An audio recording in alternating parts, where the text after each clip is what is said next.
Hello, and welcome to this ethical dilemma in science, where we're going to take a look at geothermal energy and ask the question, is this a reliable source of heat energy, or are we possibly blowing off steam?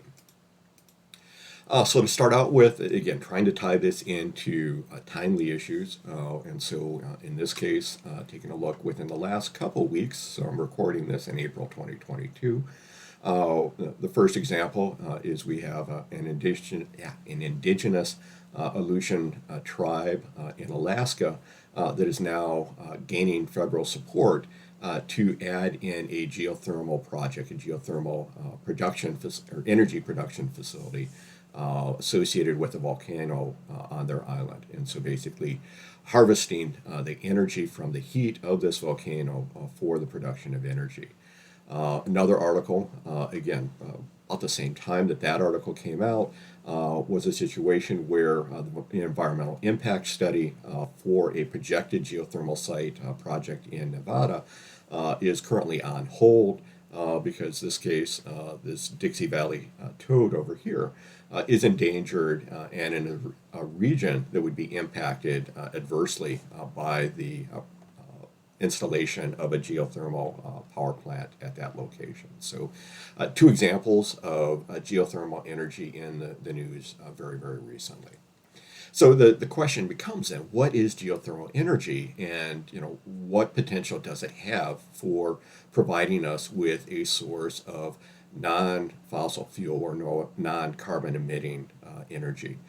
So geothermal energy, geothermal comes from the Greek word geo for earth and thermo for heat. So geothermal energy is located where we have underground water, fairly close to the surface that is being heated to very high temperatures by some of the earth components. We'll look at it the next slide, but basically kind of magma, kind of hot molten rock that is kind of close to the surface. And so, when we think about rocks or lava being close to the surface, we'll think about a volcano here. And so in this case, we have actually that hot molten rock getting up onto the surface, erupting onto the surface, and in this case, adding onto the surface area by building of the mountain. Now, we can harness that. We can see that with the Aleutian tribe in Alaska, interested in harnessing the geothermal energy power associated with the volcano. But more commonly, we're not going to see the molten rock, the liquid rock, in essence, melted rock, make it to the surface. And so what we're going to see is that molten rock is going to be close to the surface, but not erupting onto the surface. But we're going to have the presence of water being present. And so that hot magma, if it's magma underground, lava, if it's on the surface, is going to be heating up the water. And so you can have a situation here where you can have a hot spring, so very, very high temperatures that are basically heated. A little hot spring or almost like a little hot tub area here that is naturally occurring. And now that's one opportunity, one option that we'll see with this geothermal energy heating water. Over here, we've got a geyser exploding over here. And so the same situation where the water is being heated up and converted into steam and kind of erupts on the surface. In the middle one here, we have it kind of bubbling up a little bit. And so if we take a look at this, again, from a historical perspective, these hot springs have been commonly used. We've got a historical landmark sign up here indicating Gibbons Spring. I think this is I can't recognize the size of the state. I think it's either Alabama or Arkansas. But basically, it's a location where the indigenous natives of America were able to recognize that this was a reliable source of heat energy, and they would often winter in these areas because of the consistent availability of warm water. And we can see that this has occurred and continues in modern times with lots of warm mineral springs, spas in essence, that people would go to and potentially get medical benefits from, kind of soaking in hot water. kind of similar to what you do if you had an injury and you're soaking your foot or ankle in warm Epsom salts.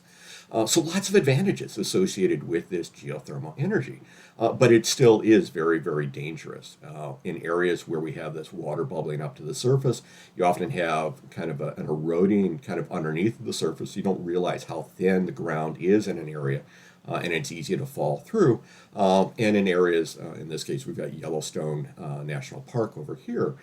They've got areas that are cordoned off that are safe, and there have other regions that are cordoned off as being unsafe. And so basically, you got to stay on the path. In many cases, it's elevated off of the surface of the ground, and so you're not running the risk of falling through the surface. So what is it that is associated with geothermal energy? And so in this case, we've got kind of a slice through the globe. And so if we had the entire globe here, we'd go all the way completely around. So we're taking a little bit of a slice here. And so we've got kind of a representation of the Earth over here. That is relatively to scale when we take a look at the regions between kind of the core, the kind of upper region of the mantle, and then the crust to the outside. If we take a look at this at a much higher magnification, what we can see is that even though the Earth is about 12,750 kilometers in diameter, the crust, the part that we're living on, kind of the surface, what we would think about as the ground, is going to be relatively thin. Kind of underneath the oceans over here, we have a region that is usually about 5 kilometers thick. But on the continents, what we would recognize as land, this is going to average about 30 kilometers in thickness because, again, we've got this higher elevation that gets us out of the water, gets us out of the oceans. In some cases, when we're taking a look at larger mountain range, it could be upwards of about 100 kilometers thick. And so that region, the portion that we're living on, is kind of analogous to the shell on the egg. And so we've got, I'm sorry, I'm on the wrong slide. And so we've got a relatively kind of narrow crust, kind of like we've got a relatively narrow shell around the egg. Kind of underlying that crust is going to be the mantle. And so represented here in the orange, the kind of lighter orange, and the yellow. And these are different regions within the mantle. But basically what we're looking at is a region that is going to be analogous to the egg white if we're taking a look at the yolk. And this is a little bit biased because it's going to be kind of even in thickness kind of all the way around. You're not going to see that in an egg. But basically kind of a relative thickness of about 2,900 kilometers in thickness of very dense, very hot, semi-solid rock. And within that area, we're going to have the magma, which is going to be that extremely hot, melted rock. And it's going to be referred to as magma under the ground. And it's basically pretty much the same composition as lava, but lava is going to be this magma once it's made it onto the surface. But basically, we're going to have in this region a lot of heat and a lot of pressure. And then when that comes very close to the surface, then it runs the potential of erupting, bubbling up through the surface and causing a volcano, or potentially kind of heating the ground or heating water that is in the ground kind of close to that region.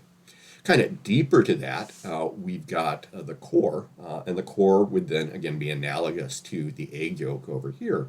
And what we've got here is going to be about 2,200 kilometers of thick of kind of a liquid outer region, and then about, get my notes right, about 1,250 kilometers of a thick 1,250 kilometer thick solid inner core.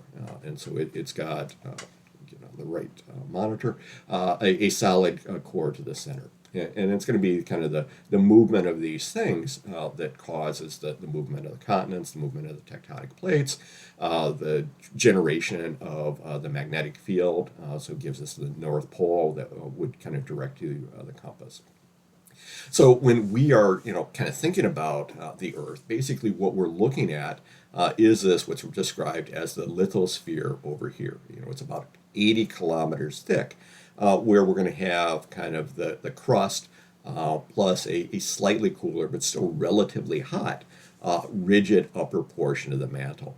And then that structure basically forms the tectonic plates that are floating on this more liquid version, more liquid form of the magma there.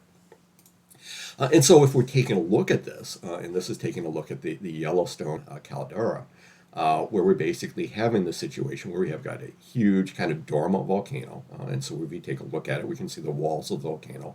The caldera basically represents this kind of inner portion of the volcano, and it's eroded away over a long period of time. And so it doesn't look like your traditional volcano. But kind of underneath the ground, kind of underneath the crust that we've got over here, we can see that magma kind of bubbling up kind of close to that surface. And so we've got that liquid rock kind of represented by the flow of lava here. But magma, again, if it's underneath the ground, is going to be relatively close to the surface and is going to be heating the surface in that area. Ultimately, if this kind of bubble up version right here, this bubble up region kind of erupts to the surface, we could potentially have a volcanic eruption in the Yellowstone caldera.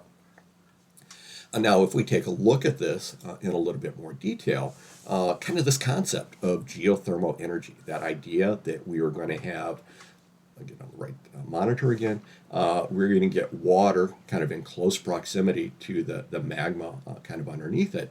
And so what that happens is, kind of like you put a pot of water on your stove, the heating element, or you've got an electric element or the flame, isn't coming into contact with the water. It's going to be heating the pot. And from there, the pot is going to heat the water. And so in the same situation here, we've got down deep underneath here, we've got the hot molten magma here. That's going to heat the crust in that region, and that crust, the rock here, is going to be heating the water. And so we're going to have very, very hot water that's going to be present here. Like in the pot of boiling water on your stove, that hot water is going to rise up, and as that hot water is going to rise up, ultimately, potentially boiling in the instance of a pot on your stove, potentially boiling if we look at some areas where it gets very, very hot. But that hot water is going to rise up, and in doing so, it's going to displace the cold water. Hot water is going to rise, cold water is going to fall, and we're going to have this kind of circuit that's going to be going on where we're going to be kind of mixing the water, but we're going to end up with this hot spring.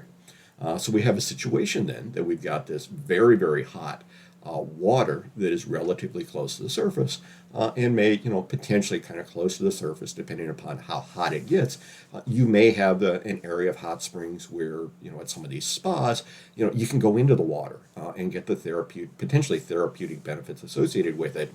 Or if it's a very hot region, like in Yellowstone, you can die, falling into one of those hot springs. You can get scalded, burned, kind of on the majority of the body, and cause lots and lots of damage, if not death. Now, if we take a look at this is another example of a hot spring over here. This is the Grand Prismatic Spring in Yellowstone National Park. And we can see these very pretty colors that are present. And these colors are associated with thermophilic, thermo for heat, philo, like Philadelphia for love. These heat-loving, specialized, they're like bacteria. They're referred to as archaebacteria because they're not true bacteria, but they're capable of living in really, really extreme environments. In this case, they're basically living in the equivalent of boiling water. And so our kind of understanding of basic life, human life, plant life, as we look at it in the world around us, you can't imagine something living in boiling water. You can't imagine something living in these very, very hot springs. But these archaebacteria are capable of doing that because they've adapted through the process of evolution to be able to survive in that area. Now, if we take a look going from the hot springs into the geysers, what we've got is an example of a hot spring that erupts periodically. And so what is going on here? So we've got an example, we've got a GIF here of Old Faithful. This is a hot spring that, it's described as Old Faithful because it basically kind of erupts, sends this plume of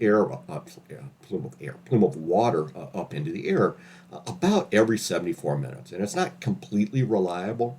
It's not completely faithful. It ranges from about 60 minutes to about 110 minutes between eruptions.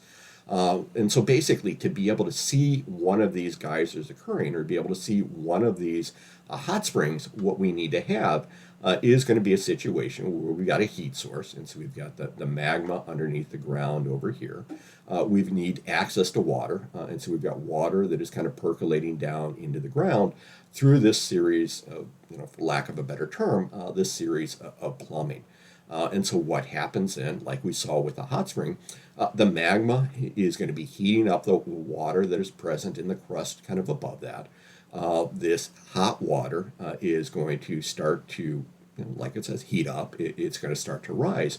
But what happens in these geysers is we have a little place where we have a constriction occurring. And so basically, it's kind of the minerals like silica are dissolved in the water. They put deposits on the equivalent of the pipes, the plumbing within the system. Recognize this is naturally occurring. So these are little kind of eroded tubes kind of through the ground. And so what happens is these constrictions kind of block the rise of that hot water until that pressure builds up and builds up and builds up. And so you can think about this almost like the old-fashioned tea kettles that you would put. So instead of a pot on your stove, you put a tea kettle on your stove. You put it on, it heats up, and then ultimately it starts whistling as the heat and the pressure within that tea kettle heat up. It rises to the point where it's able to, kind of go past that constriction. The constriction here, if we're talking about a geyser, the constriction, on the little whistle thing on the lid of the teapot, and the geyser is going to erupt when that pressure gets greater than that, or the teapot is going to whistle when that pressure becomes greater. And so it's going to go to steam, it's going to shoot out, that's going to release the pressure within the system, and then the whole thing kind of goes back to where it was before. It's going to heat up, that pressure is going to build up again over a period of time, about, what did I say, 72 minutes, if we talk about Old Faithful, and then it's going to kind of erupt again. And so the main difference that we see between the geysers and these hot springs is that these geysers have a constriction along some level of their plumbing that allows a pressure and heat to build up underground that erupts out of the surface, where in the hot spring, they don't have those constrictions. And so there's this ready circulation of hot and cold water giving rise to the warmer water within the hot spring. And so if we take a look at this, where are the locations where this is going to be possible? Because, most of us probably aren't living, kind of on the top of a volcano. Most of us are not living in an area where we have ready access to hot springs. And so what we can see is, again, I mentioned the idea of these tectonic plates. And so we've got this situation where these large areas of a portion of the crust and the kind of somewhat solid portion of the upper portion of the mantle are going to form these large plates. They're going to form the surface of the Earth. And they're not, like we see it on the surface, they're much, much thicker than that. But we don't have this kind of constant surface without any cracks along the entire planet. What we're going to have are going to be these series of plates. Make sure I'm on the right monitor. And so what we can have is that, this is floating on the magma. This is the Pacific plate. And then we've got the Nazca plate, we've got the North American plate, and, smaller plates in these regions as well. But these are basically kind of floating on the surface of the magma. And the magma is liquid, the magma is moving.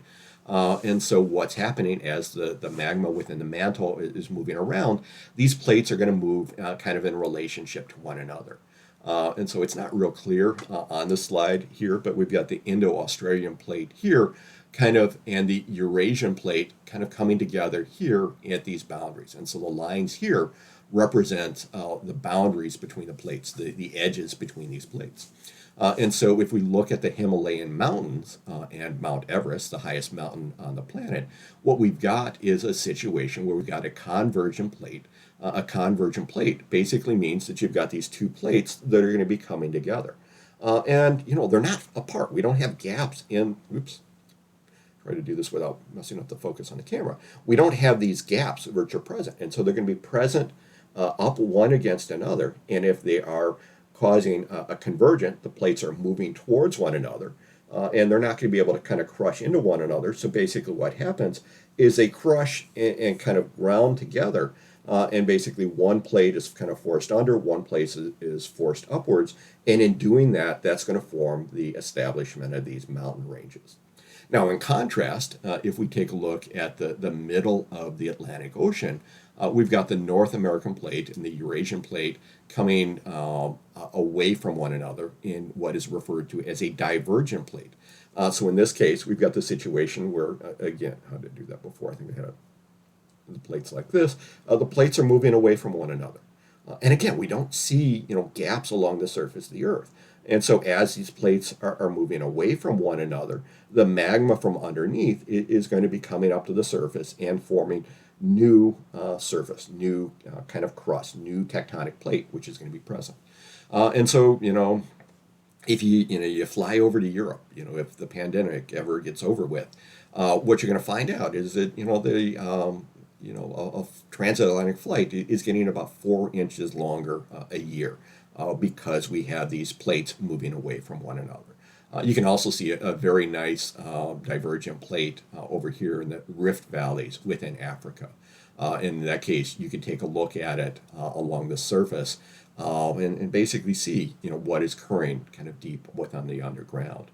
And then finally, just to give us kind of a complete understanding of that, again, between the Pacific plate and the North American plate, we have a transform boundary here.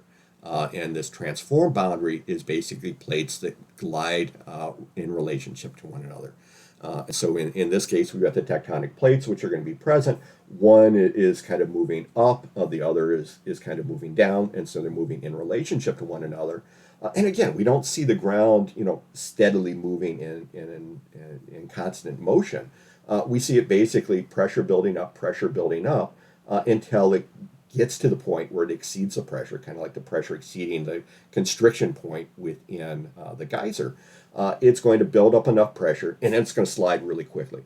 And so as it's sliding really quickly, that's what's going to be generating the earthquakes. And so if we take a look at, again, within the American West, kind of over here, California is sitting right along one of these transformation or transforming plates. And so what we've got with this is an area that is subject to lots of earthquakes. And basically, anytime these tectonic plates are moving, you run the risk of the earthquakes. But we, are expecting to hear about earthquakes in California. And so what we see is that at the boundaries of these plates is going to be locations where there is potential for a lot of geothermal activity, a lot of kind of heat activity kind of associated with that underlying magma. And so, if you've heard about the Ring of Fire kind of along the Pacific, you've got a whole ring of volcanoes which are going to be present here. And you can, in the slide, they're different. So the North America is in the center on this one. It's to the left of this other image. You can see, the potential of geothermal energy, volcanoes, especially as we go, through Japan, Indonesia, kind of through these regions as well as other regions in the world. And so those are areas where, again, that mantle, that liquid rock is close to the surface. The magma, could potentially kind of bubble up and kind of erupt onto the surface. And so if we take a look at this, these red triangles, then, if you look real closely, are going to be examples of volcanic belts. So if we take a look at this within the United States, again, kind of focusing in on that, what we've got on the left-hand portion of the slide is the potential for geothermal resources, geothermal energy, with the darker red being associated with very hot temperatures very close to the surface. And so the potential to tap into this geothermal energy in an effort to collect the energy and convert it into a form that we can use. And so if we take a look at this, again, the American West, lots of activity because of the movement of the plates, the presence of the magma close to the surface, underneath the surface of the crust. And so we see a lot of potential. And so we can see lots of little dots here representing geothermal plants. And that, goes along if we take a look at the geothermal power generation. I think this is... I can't tell I think it's up to 2016. Yeah, 2016 on this. And so we can see, lots of geothermal activity in Alaska, where we talked about the Aleutian tribe, indigenous people on one of these islands. Hawaii, which again has volcanic activity. We had a volcano erupting, I think, 2 years ago now. So still present there, but we're still seeing kind of geothermal energy kind of through a lot of the American West, especially kind of in these kind of mountainous regions where we have the mountains that have been formed relatively recently. So if we take a look at this, how are we going to harness this energy in a way that we can generate, energy we can use for our technology, for, powering, the technologies that we use for our daily lives. And so if we take a look at this example of a geothermal power plant, basically we've got the electrical generation over here kind of hooked up to an electrical network. And basically, how is it that we're going to produce the energy, produce the electricity associated with it? And so basically what we're going to see is that we're going to harness the energy of that hot water underground. And so we're basically going to tap into kind of the deeper, superheated, really hot water that is present kind of close to the magma down kind of below the surface. That hot water is going to rise. As it's rising, the pressure is going to decrease, and it's going to be converted into steam. That steam is basically going to kind of flow through a series of pipes, and as that hot steam is flowing through, it's going to spin a turbine, like we've seen otherwheres. And other examples, we had hydroelectric plants, so the flow of water caused the equivalent of a water wheel to spin, causes the turbine to spin. In a wind turbine, the wind is going to cause this turbine to spin. In this case, the hot water being converted into steam is going to cause this to spin. So spinning of the turbine, propelled by the steam, is going to cause basically a magnet to spin in relationship to wires, or wires to spin in relationship to a magnet, and that's going to generate the electricity. Now that steam is going to cool down, so once it's cause the turbine to spin, it's going to go into a cooling region. That cooling region is going to take the steam, cool it down back into the water, and then that water can then be returned back into the surface. And what they're describing here is an injection well. So basically return the water down here into the deeper aspects of the crust so that it can be heated again. And so we basically have this kind of circuit that is going to be present. Now, this type of plant requires very, very high energy. Geothermal electric power plants require access to temperatures on the range of about 300 to 700 degrees Fahrenheit, so well above the boiling temperature. And so in order to get the water that hot, oftentimes these geothermal plants have to drill down as deep as 2 miles underground to be able to tap into that heat energy. But still, when we're able to place these geothermal electric power plants in a location, they tend to be a very reliable form of energy because they're not dependent upon the limited availability of sunlight. A cloudy day, sunlight may not power some of these solar panels.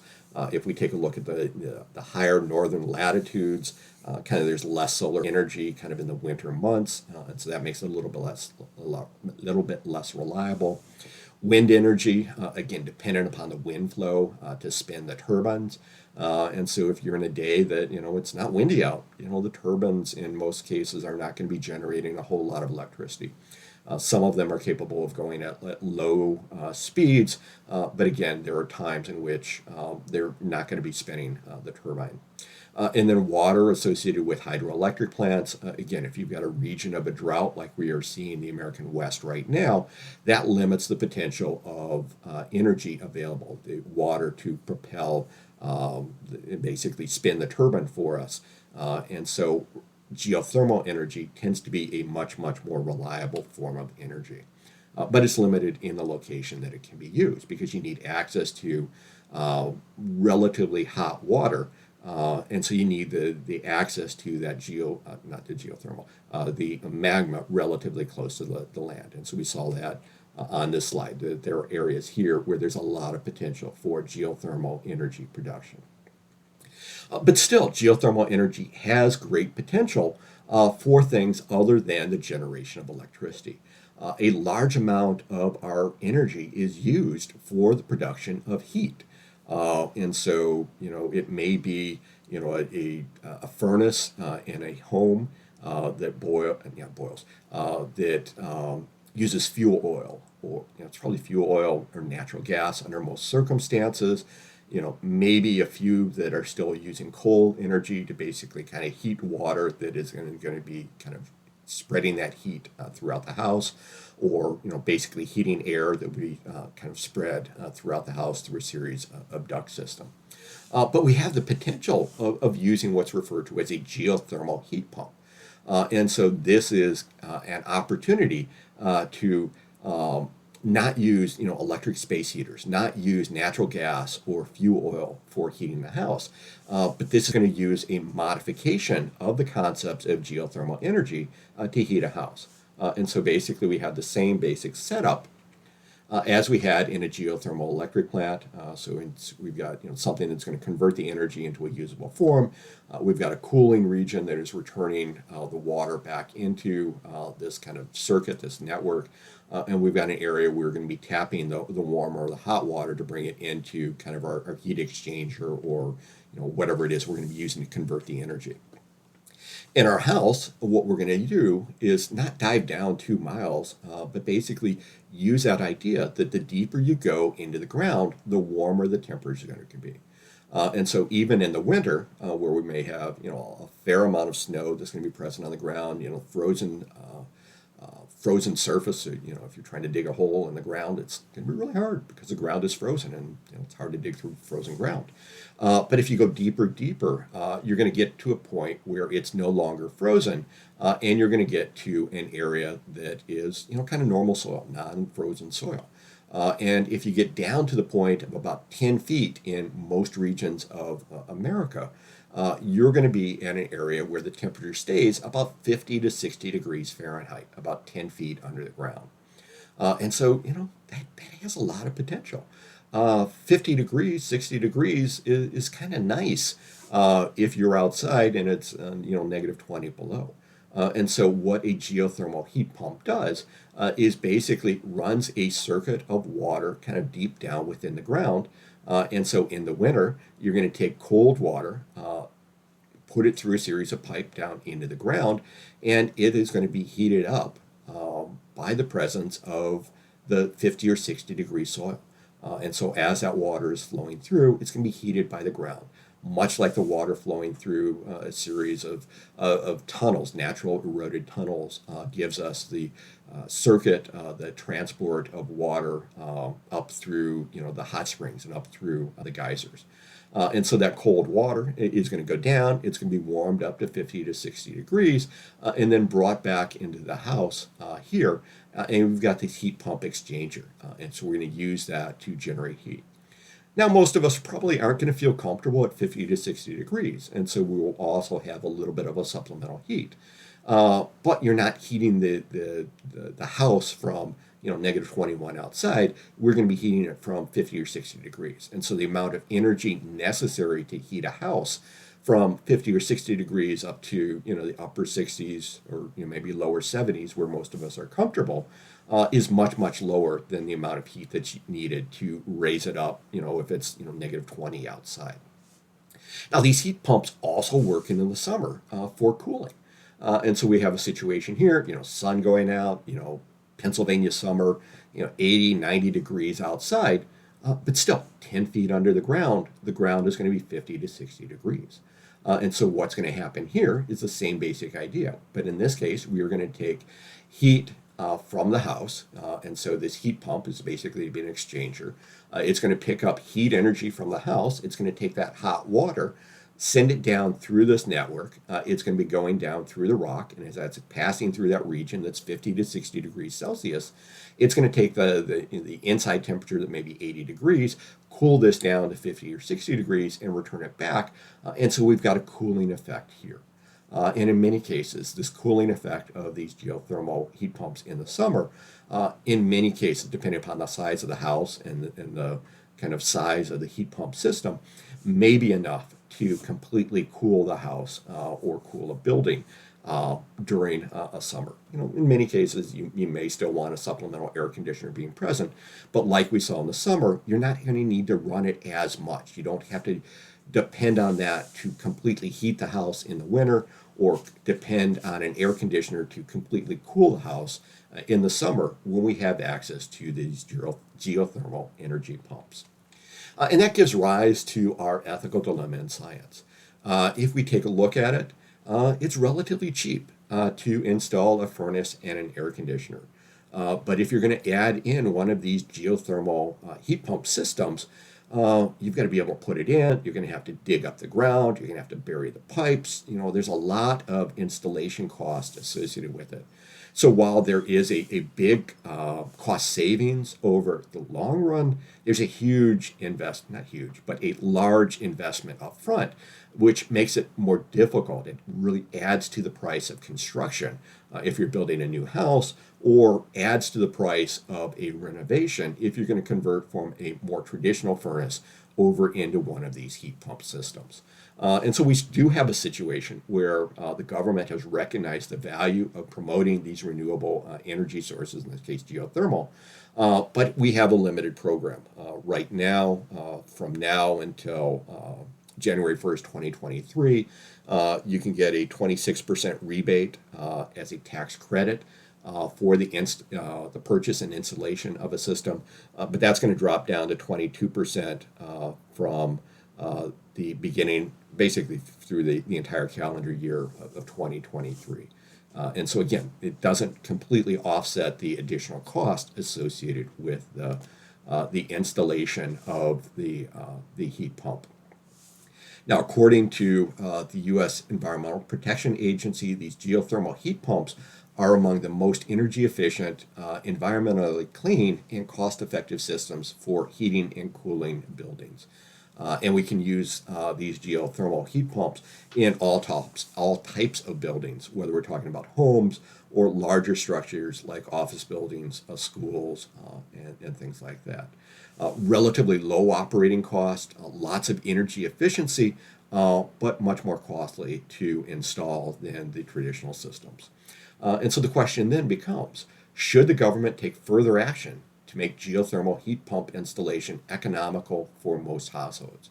So it's not just available to those that have the additional resources available to pay for that extra cost.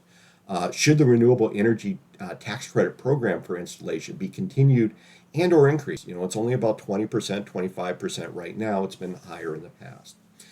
Should no-interest loans be available for the installation? Potentially these no-interest loans could be paid back either by showing that you are doing energy savings, reducing, kind of the carbon footprint in that way, or potentially, kind of reduced heating costs of providing an opportunity to pay back at least a portion of those loans. And then kind of the flip side of that, do we provide incentives? Do you do the carrot or the stick?